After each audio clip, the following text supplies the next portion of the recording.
Alors, on a vu qu'on pouvait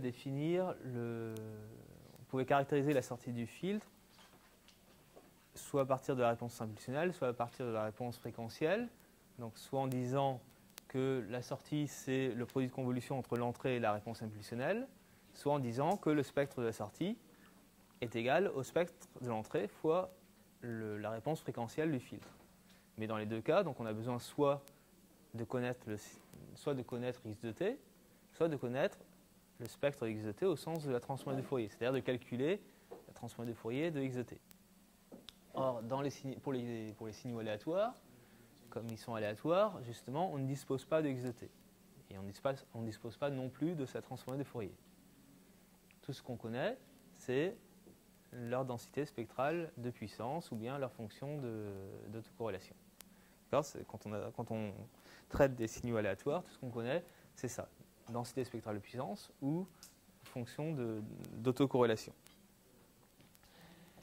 Alors, on peut montrer les choses suivantes.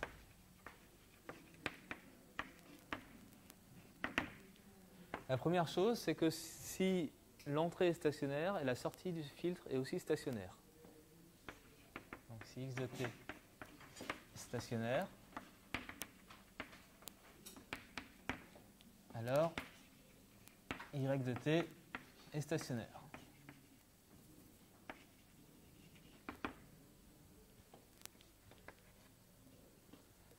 Première chose, donc je vous rappelle qu'un filtre, c'est un système linéaire, continu et stationnaire. Donc si vous avez un signal stationnaire à l'entrée d'un système stationnaire, eh bien en sortie vous avez un signal stationnaire.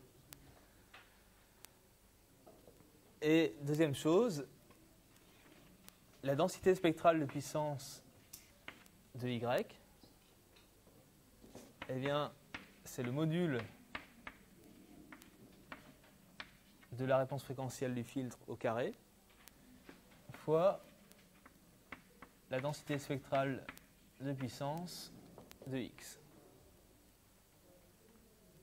Donc on retrouve la même chose qu'avec les spectres, qu'avec les transformés de Fourier, sauf qu'ici, on joue avec les densités spectrales de puissance, et au lieu d'avoir la réponse fréquentielle du filtre, on a le module au carré de la réponse fréquentielle.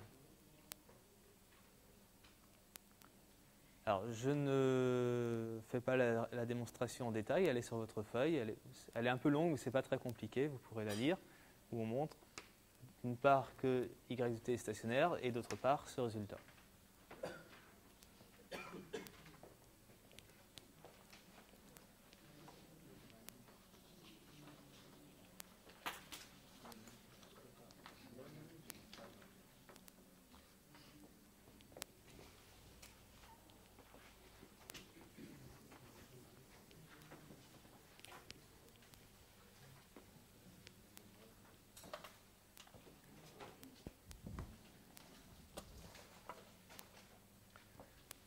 Sixièmement, les systèmes dynamiques.